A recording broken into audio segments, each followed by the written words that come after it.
Martin Zubimendi, because Arsenal will sign Zubimendi. It's a here we go since May, not today, not last week, 2 weeks ago. May, here we go, Martin Zubimendi to Arsenal. Now, just to clarify, Arsenal will not formally pay the release clause.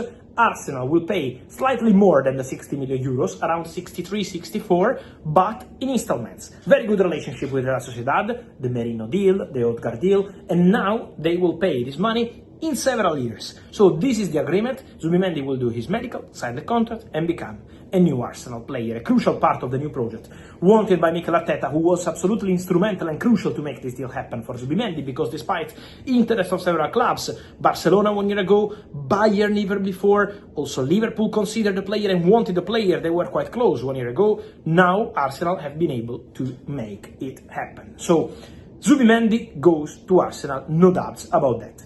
Many questions on the striker. Just wanted to clarify something on Gyokeres, guys. Waiting to understand how this situation of Gyokeres will be resolved between Sporting and Victor Gyokeres agents. Remember that Sporting had a pact with Victor Gyokeres agents for the player to leave for 60-65 million euros this summer, and now the president is still not respecting this pact and deciding to ask for a higher fee. So this is the situation around Gyokeres. I also wanted to clarify that despite the rumors on agents being involved, different agents being involved in the story, I'm not aware of that. There is no other agent taking care of the story for Victor Gyokeres. The agents of Gyokeres, so Hasan Çetinkaya and all the other people close to him, are taking care of this topic with Sporting, trying to get the best solution possible, with Arsenal still there for Victor Gyokeres. So that's the situation as of now for Gyokeres. Waiting to understand, because Gyokeres is giving priority to Arsenal, but now the pricing will be important.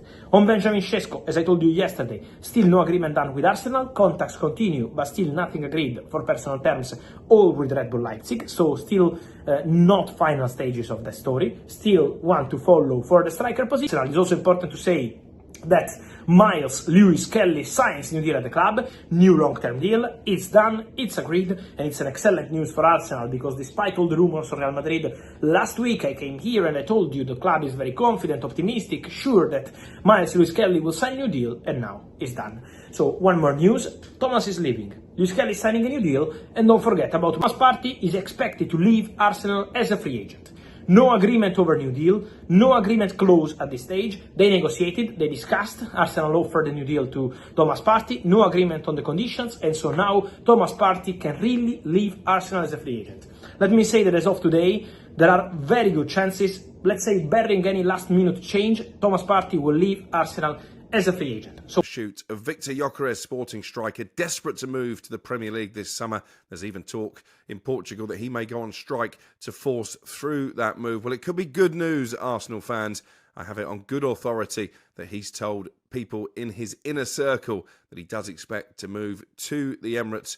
Still, we await Arsenal to mount a formal bid for him. We know they're also balancing talks with Benjamin Sesko at RB Leipzig. Could they even sign them both, you wonder? Another player that we know Arsenal have long-standing admiration for is Aston Villa forward Ollie Watkins. They tried and failed to sign him in the January transfer window.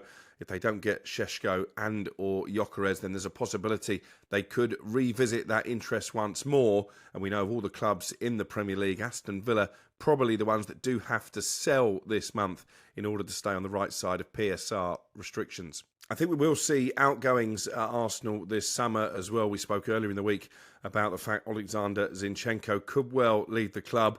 We know that Mikel Arteta, after a strong end to the season, was keen to keep Thomas Partey, but no sign of a breakthrough in his contract negotiations. And now we hear that Jose Mourinho and Fenerbahce would be keen on taking Partey to Turkey. One player who has agreed a new contract, though, is Miles Lewis-Skelly. We're expecting official confirmation from Arsenal any time now that he's put pen to paper on a new long-term deal. It was a real breakthrough season, wasn't it, for the 18-year-old, not just in terms of Arsenal, but England as well. I think there's every chance that by the time we get to the World Cup next summer, he'll have that Three Lions left-back spot now down as his own. So this is really good news for Arsenal. Two other deals we expect to be completed at Arsenal, that of Chelsea goalkeeper Kepa Arrizabalaga. They're going to trigger the £5 million release clause in his contract. And Martin Zubimendi as well. This one has been dragging on, but again, I wouldn't get overly concerned. I think the reason that Arsenal are dragging their feet is because they don't want to pay his wages until the end of this month, but they have indicated to Real Sociedad they will trigger his release clause, in fact pay slightly over that release clause in order to stagger the payment. So despite rumours of Real Madrid trying to hijack that move, I do still expect Zubimendi and Kepa to join Arsenal. Partey, he's a free agent. He was in talks with Arsenal. It seems those talks have fallen apart, Jules. Is this a big loss? Yeah, I mean, I think he was very good last season, especially in the second half of the season in that holding midfielder role. He's a good player. There's no doubt when he's not injured, and when he had that fit, he was fit for a consistent amount of time. Then you could see how beneficial he was for the team. But if you can't, it's not at all cost that you keep somebody like Thomas Partey, who's I think turning 31 this year. So they could not find an agreement financially. I don't know if he was not too keen on lowering his wages, for example, or how many years he wants in his contract. Zubimendi is coming. You already have also other options in midfield.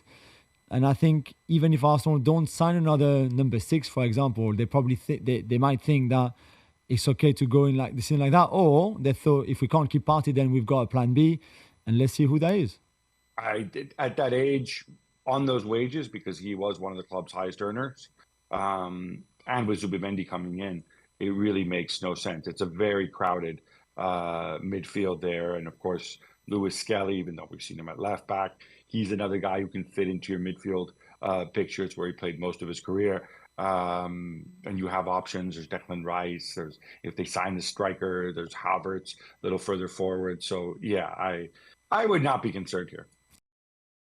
Viktor Gyokeres reportedly has no intention of accepting a lucrative contract offer from Juventus as he is holding out for a move to Arsenal.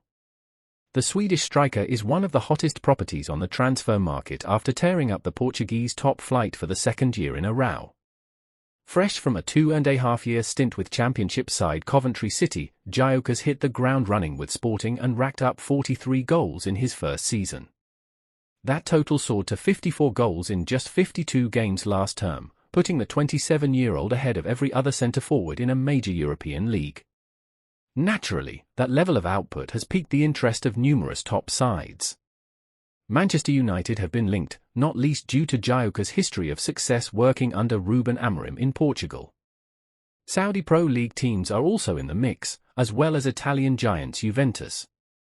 Recent reports indicated that Juve had even proposed a whopping $11 million a year contract to the Gyokeres camp, which equates to just over $210,000 a week. However, Corriere dello Sport claimed that the Sporting goal machine does not plan to take up the Turin club's offer. Instead, his priority above all else is to sign for Arsenal. The Gunners have been heavily linked with Gyokeres as new sporting director Andrea Berta is rumoured to be a big fan.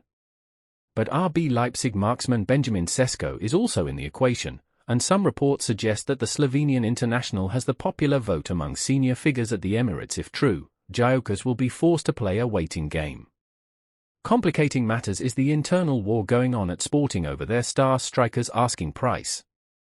Gyokeres and his camp firmly believe that, in 2024, they reached a verbal agreement with the club stating that he could leave this summer for around $65 million. Now, with interested clubs lining up, Sporting are demanding much closer to the full value of his $85 million release clause. That has seemingly put the brakes on a move to North London as Arsenal chiefs weigh up their other options. Arteta began last season with Kai Havertz as his starting striker and ended it with central midfielder Mikel Merino deputising up top due to a lack of options. There is a general feeling that Arsenal need more firepower to haul a title challenge over the line, having finished second in the past 3 consecutive campaigns.